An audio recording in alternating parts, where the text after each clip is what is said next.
All right, everyone, we're going to go ahead and get started.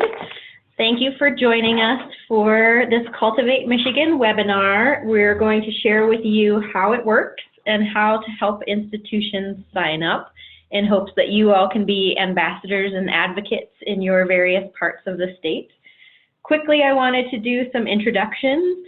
Most of you know me and my voice. My name is Collen, and I'm the Farm to Institution Specialist with the MSU Center for Regional Food Systems, and I co-lead the Michigan Farm to Institution Network. And Lindsey Scalera is on the line and will be presenting today also. She is the other co-lead for the Michigan Farm to Institution Network and is based with the Ecology Center, a nonprofit in Ann Arbor. And we also have with us today Megan Thompson, who is the data manager for Farm to Institution here at the MSU Center for Regional Food Systems.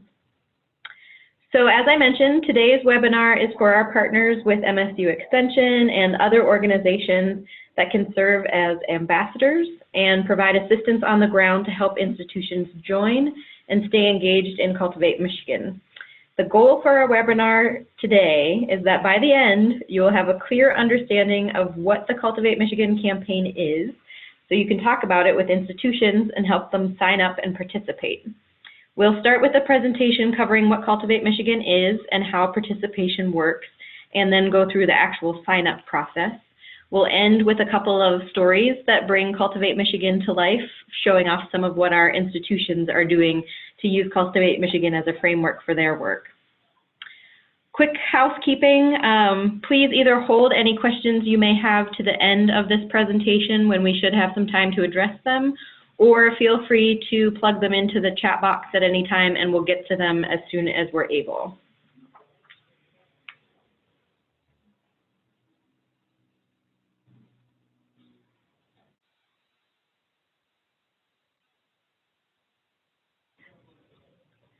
Okay, so Cultivate Michigan is the local food purchasing campaign of the Michigan Farm to Institution Network, which many of you know. Cultivate Michigan is motivated by the vision of the Michigan Good Food Charter for the food system in Michigan. The charter sets out a roadmap for a food system that is rooted in local communities and centered on good food, and it outlines 6 goals to advance the vision by 2020. Including one that calls for institutions to purchase 20% of their food from Michigan. Many of you are familiar with this Michigan Good Food Charter work and heavily engaged in it already. But we strongly believe that the timing is right to address the challenges of reaching the good food future outlined in the Michigan Good Food Charter, and that institutions have a key role to play in reaching this vision. Through good food partnerships, we can help Michigan's institutions reach the goal of purchasing 20% of their food locally by 2020.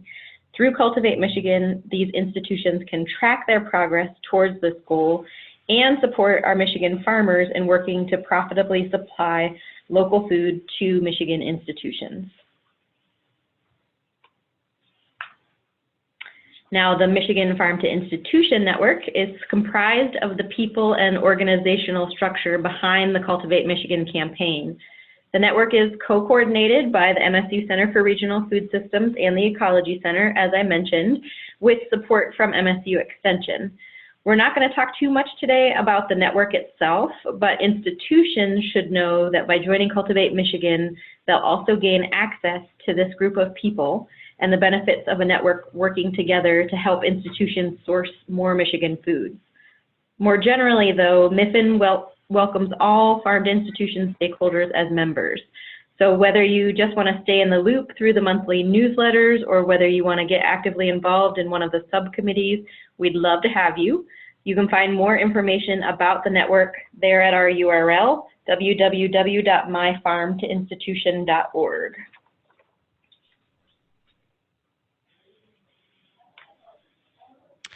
Okay, so I'm going to talk a little bit about the Cultivate Michigan campaign and delve into that a little bit more. So what is Cultivate Michigan?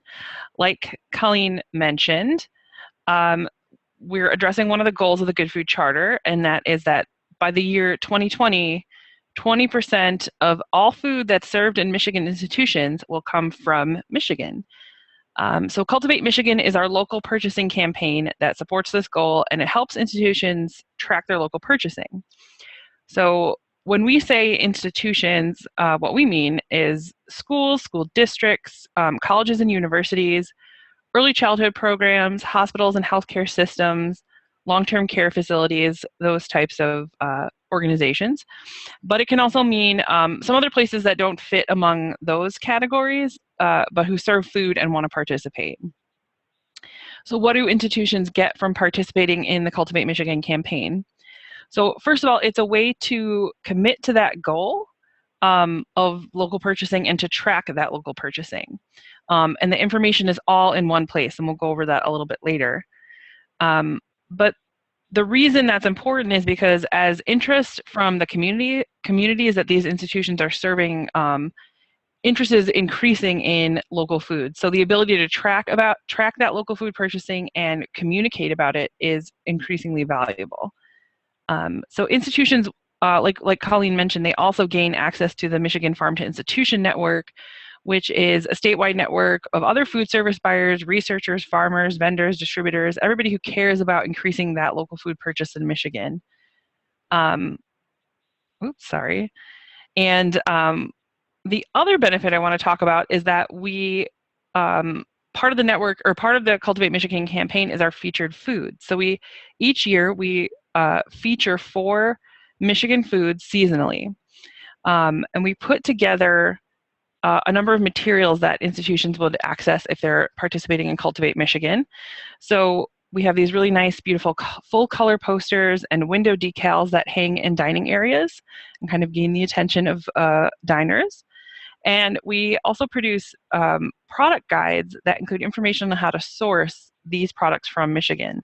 So the guides include information on the products that are available, right down to pack size and item codes from a number of vendors. And then they also include tips and facts and institutional scale recipe ideas to help incorporate these foods into their menus. So the other benefit that I want to mention is the opportunity to become part of and contribute to the movement of shifting our food system to prioritize investing in our local agricultural economies and making healthy food accessible to everyone. That's what the campaign and the network are really for.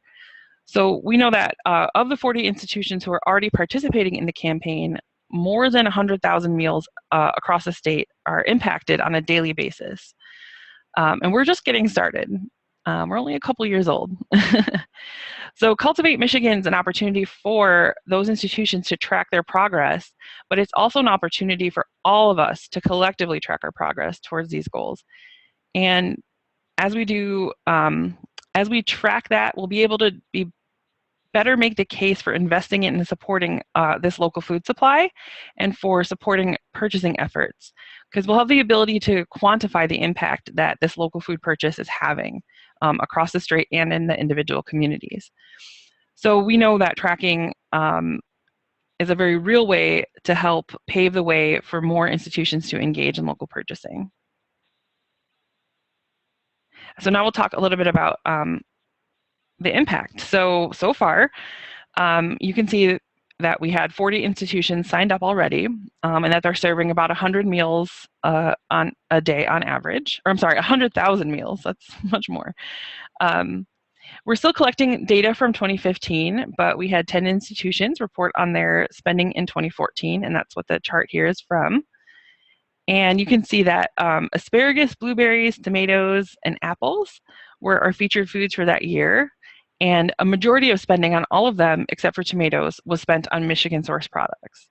So overall, about 17% of total food spending reported by those institutions in 2014 went to Michigan foods, which is pretty great. And we're hoping to see both the percentage and the overall dollar amount continue to increase as more institutions engage in Cultivate Michigan and increase their local food purchases and track those purchases.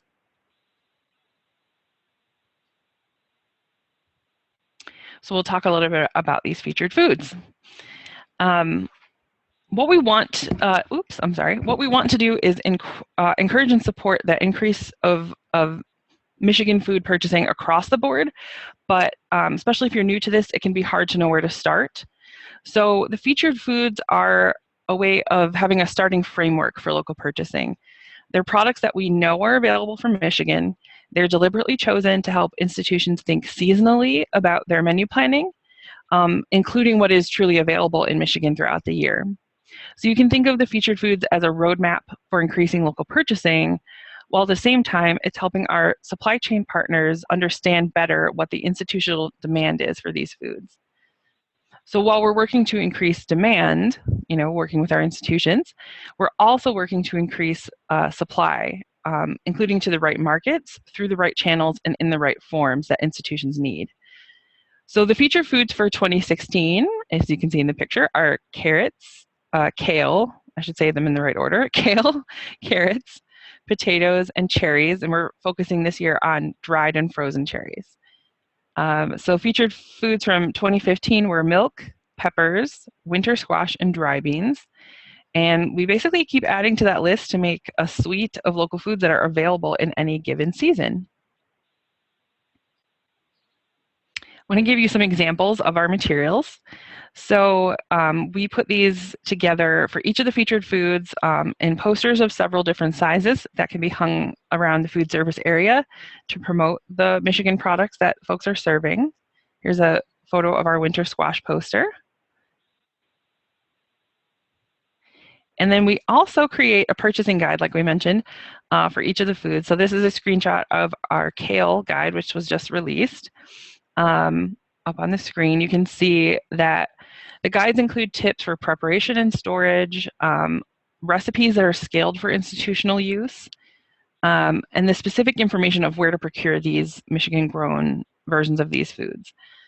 So on the side there, you can see there's some item codes and the count and when it's available. And basically the way we do that is we track down specific item information from both broadline distributors and specialty or regional distributors, as well as food hubs.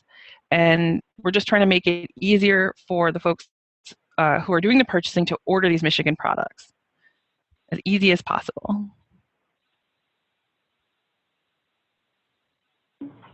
So this is Megan, and I'm going to talk a little bit about the tracking and data piece and the online website that facilitates that. So that was really an overview of what participating can offer and all of the perks. And then the other big piece of that, the program, is tracking local purchases, which is important on our end because we want to be able to measure progress toward that 20% by 2020 goal. But that's information that is also valuable to institutions to have that on hand to refer to.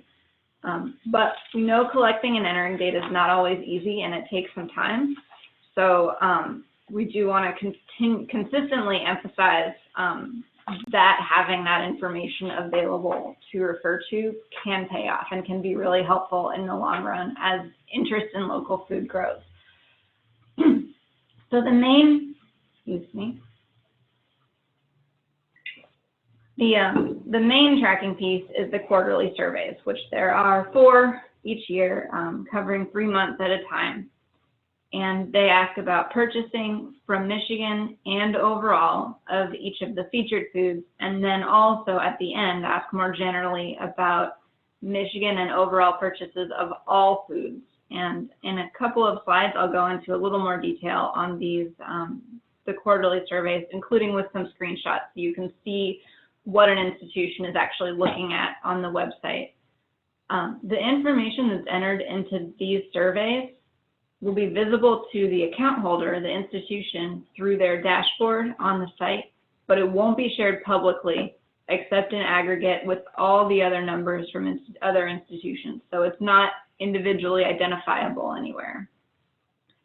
In addition to the quarterly surveys, once a year, there's a shorter baseline survey that asks about purchasing of the new set of featured foods, because we add 4 each year, over the previous year, because knowing the existing purchase levels of those foods before they've been featured helps us to tell whether featuring them has an effect. And then the baseline also asks for just updated information around an institution's size, what their food budget is, the number of meals they're serving daily. Oh, sorry. Backwards. Yeah. So this is a sample image of what the dashboard looks like once some quarterly surveys have been submitted and there's some data in the system. So this is what an institution that is signed up and in the system can see if they want to check out their progress. It's got links to all of the surveys, completed and not yet, on the side, as well as a quick facts section that shows overall food budget, which initially comes from the profile and then is updated each year with the annual baseline. And that quick facts eventually shows the % spending on Michigan products too. And in the sample image, there's that graph in the center is set up to show overall spending broken out by category. And that's a piece that's asked about at the end of the quarterly surveys. So as a quick run through of the quarterly survey, because that is the main tracking piece, looking at just some screenshots of the online survey. And at the top of every single page is a save button. So users can leave the survey and come back later without losing any information they've already entered. The very first page has a question about which, if any, of the current featured foods were purchased during that time period, so that if a place didn't buy any tomatoes, they don't have to still scroll through all the tomato questions. They only end up seeing the questions that are relevant. So looking at these questions sort of as an example about apples, which show up only if they check apples on that first question. The text includes a pretty clear description of which products to include and not to include. Here it includes fresh and whole apples and sliced apples and applesauce, but excludes cider. And then we ask about if it's possible to separate the spending by form, otherwise to lump together into all forms, but to list separately the spending on Michigan-grown versions of those products, and then the overall spending. And the questions about all the other featured foods are structured the same way, though the forms are going to be slightly different. And then if you scroll down that same survey page, there's the remainder of the questions about each featured food. So asking about what are the sources they bought Michigan apples from? Did they try any new varieties of Michigan apples? And if they want to give a little more detail about what they tried or what they wanted to but maybe couldn't find, because that's all useful information to understand the demand and to help the supply chain be better informed to provide those featured foods. And then just clicking next takes you to the questions about the next featured foods. And then at the end of every quarterly survey is one last question that's about total food spending for the quarter. And it's separated out into categories like meat, dairy, fruits and vegetables, other dry goods, grocery, which is sort of our catch-all for things that don't fit into the other categories. But this question is really important because the numbers that go into measuring progress toward the 20% by 2020 goal come from this report of overall spending. And then once all the information is entered, institutions should make sure to click submit on the last page of the survey, because they can be saving their information all along, but a survey won't show up until under completed surveys on the dashboard until it's been submitted. Anything that's still in progress will be listed as available. So if you talk to somebody about Cultivate Michigan and they're interested and they want to sign up, how can they actually do that? It's pretty straightforward. The first step is to go to the website, which is www.cultivatemichigan.org. And there's a big button that says Join Now in the middle of the bubble on the screen there. And clicking that takes you to the registration page where you can create an account. And you'd be asked to put in a username and password, and also for a phone number and mailing address, which is what allows us to send out materials like those posters and those purchasing guides. And again, no identifiable data will be shared publicly, so somebody can sign up and track, but that information is visible only to them. Only one account should be created for each institution. So if there is at someplace, if there's a team of people who will need access in order to do the data tracking, there should ideally be just the one login that then that information will be shared with the whole team. And then once an account request is submitted, then our team will review it, and ideally within 48 hours, we'll send an email saying the account has been approved. And then once you receive that notification, you're not truly in the system until you sign back in and complete a profile, because that's what allows you to access all the surveys, to see the dashboard, and to actually start getting the printed materials. But we have tried to make it so the profile is sort of that top level information. It shouldn't take a huge amount of digging to find the information for this profile. So on the very first login, once the account is approved, the system will prompt the user to complete the profile.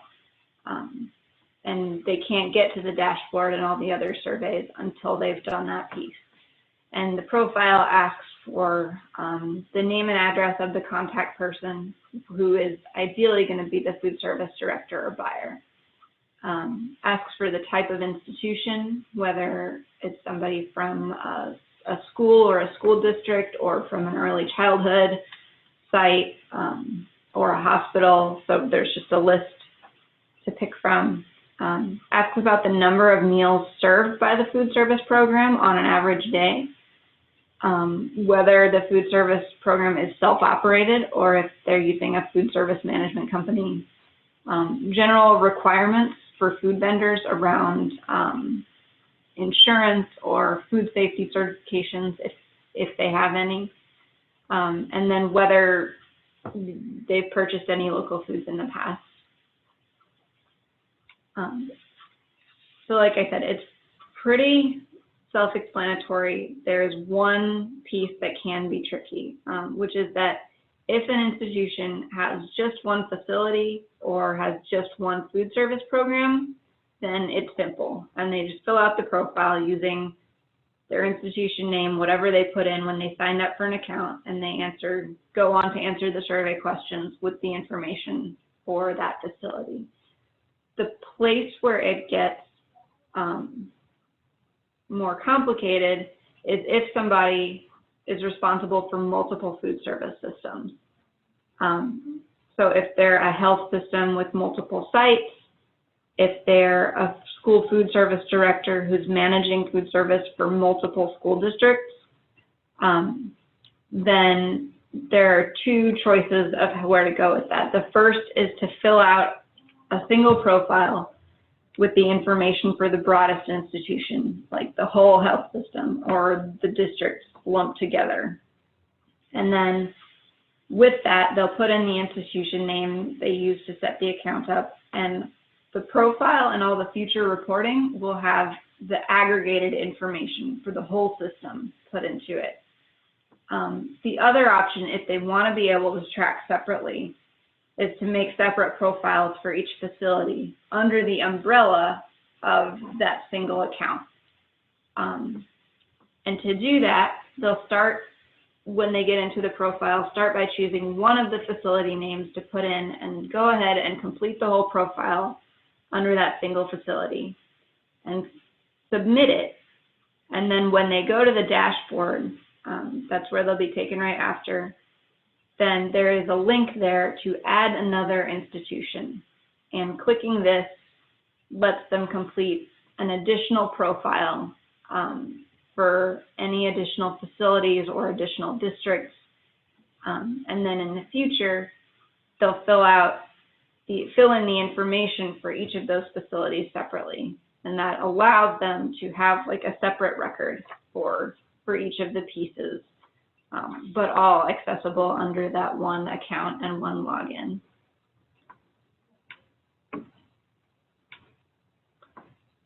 So once an institution completes their profile, then they're in, and we'll make sure they're added to the list.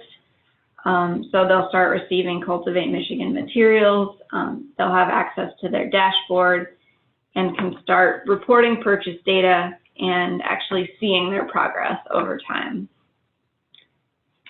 And when they join, there's a little checkbox just within the profile. So we ask whether they give permission to show their institution name on our scrolling list of participating institutions that's on the main page of the website, and on our progress map that's also on the site. If they choose to remain anonymous instead, then they still have the dashboard and they can still track. We'll include their numbers in our aggregated progress numbers, but we won't list the institution name anywhere on the scrolling list or on the map page.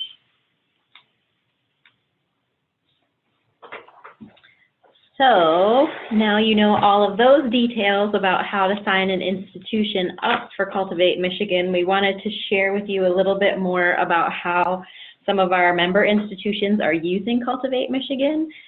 So I'm going to first share a little bit about what's happening at the Montague and also Whitehall school districts.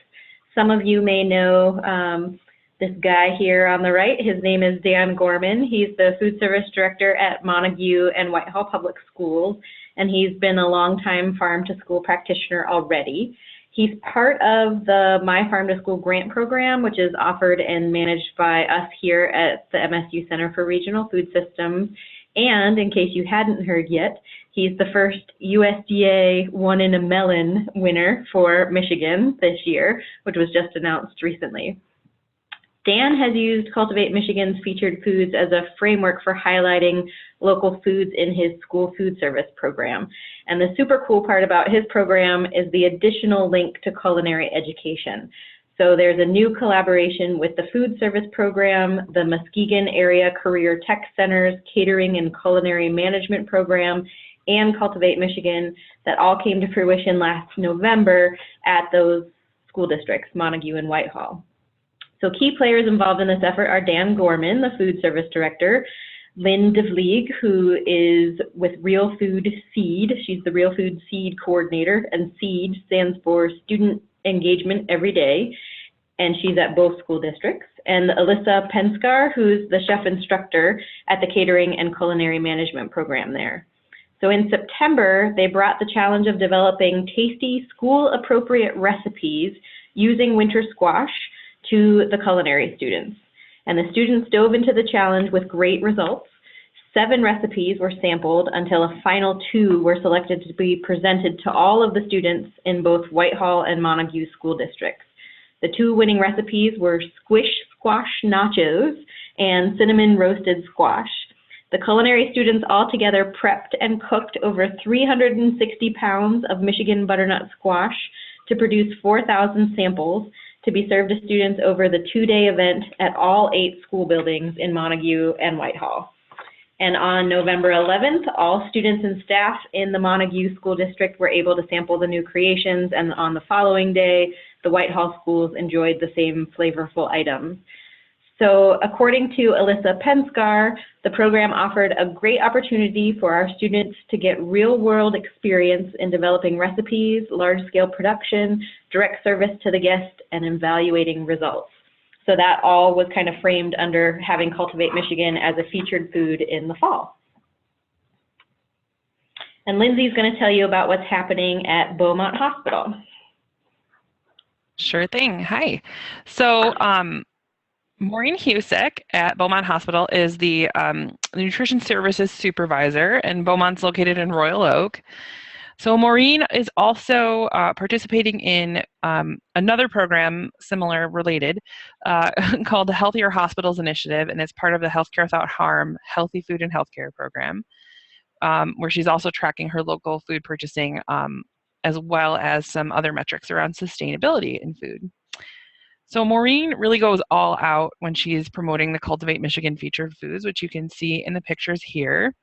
She uses the decal there to to show off, you know, some of the recipes that are featured in the cafeteria that day.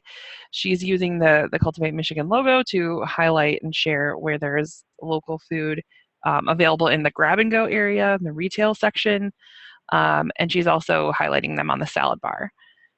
So you can see those images, and those images are from a video, and the link is there in the page, and we can put it in the chat box too. That's a great video to watch, which shows more about what they're doing overall at Beaumont Royal Oak towards the Michigan Good Food Charter work. But one really cool story that comes out of Maureen's work is that she used her tracking as a way to talk to her broadline food distributor. She wanted to talk to them about the need to increase the local foods that they have available, because, you know, for her and her food service, you know, she's a pretty busy person, so it's a lot easier for her to be able to make that decision at the point of sale, and help track it, and that helps her track it then later on when she's calculating everything. So basically, she invited her broadline distributor to come to her site, and she showed them all of the places where she's storing food and cooking food, and said, let's look at every product that I'm purchasing. You tell me, what am I already purchasing that can come from Michigan, and what you know, what other products might I actually find, you know, through your distribution service. So her urging and her hard work resulted in the distributor actually creating their own separate Michigan Foods program. And they worked with, I believe, 11 farmers, and they have, I think, somewhere around 75 products available on that list. And they worked with another supply chain partner, a processor, to make those foods more available and easier to identify at the time of purchase. So it's a really great success story. Thanks, Lindsay, and apologies for that little typo there. That should read photo source, as you probably figured. So moving on to our last Cultivate Michigan in action story, I wanted to share this with you, since many of you are MSU folks. MSU just recently hosted a Midwest Best dinner that I unfortunately was unable to attend, but I heard from most of my colleagues that went that day here from the center that it was awesome and the food was really amazing. So this was in early April of this year that the MSU Residential and Hospitality Services put on their event to show that local sourcing is doable, even when serving 32 dishes at 8 stations to nearly 2,000 people in an evening over dinner. So this event built on years of developing sourcing relationships with local farmers and producers. In 2010, MSU developed a Farm to MSU guide that laid out a vision for greater support for Michigan-based sustainable agriculture from the university's food service, and kickstarted increasingly greater levels of local food purchasing. That guide is available online if you care to search for it. It's pretty easily findable. And then in 2014, MSU joined Cultivate Michigan and committed to source 20% of their food from Michigan by 2020. So Michelle Keller is the complex dining services manager at this facility, and she wanted to show that this event was a chance for students to see how much can be sourced from Michigan directly. Cultivate Michigan posters and window decals were scattered throughout the cafeteria, and they helped draw attention to the Michigan ingredients. And students were really excited about all of the variety, according to Michelle Keller. In her mind, the evening also pointed to an opportunity to tell the story of MSU's local sourcing efforts on a more regular basis. Carla Yancity, the sustainability officer for MSU's Division of Residential and Hospitality Services, also sees a need to tell that story.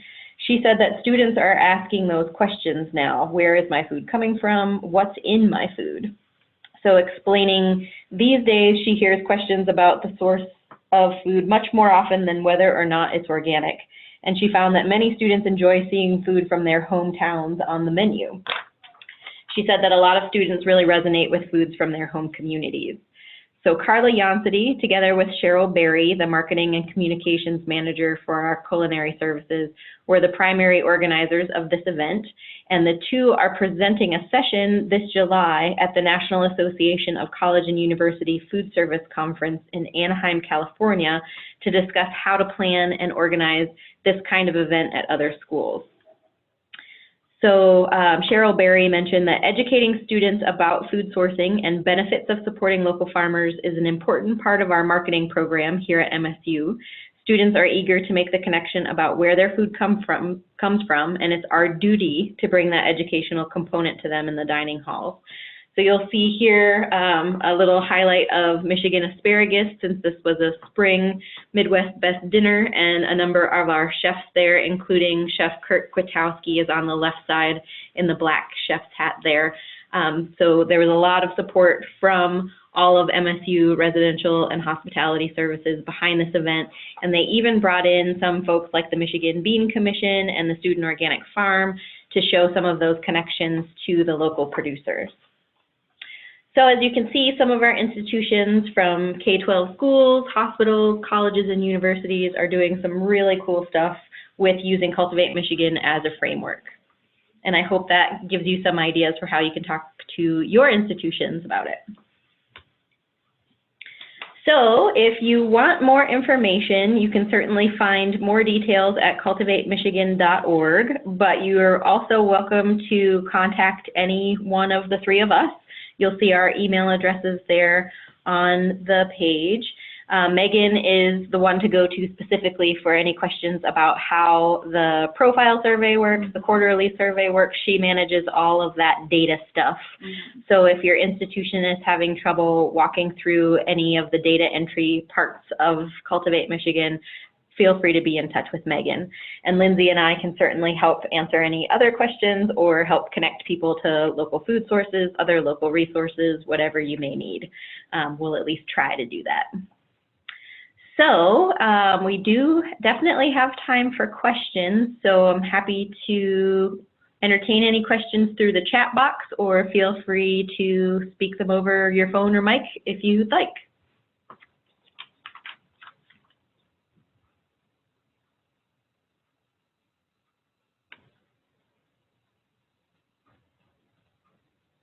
We will plan to make this webinar recording available, so you can reference it going forward, and you can share it with other partners of yours who might be interested in learning the same information. So we'll have this webinar available as soon as we can.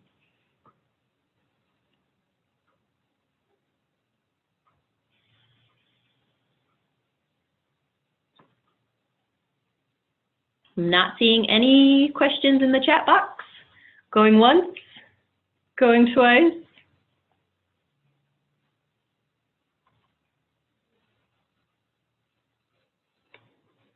All right.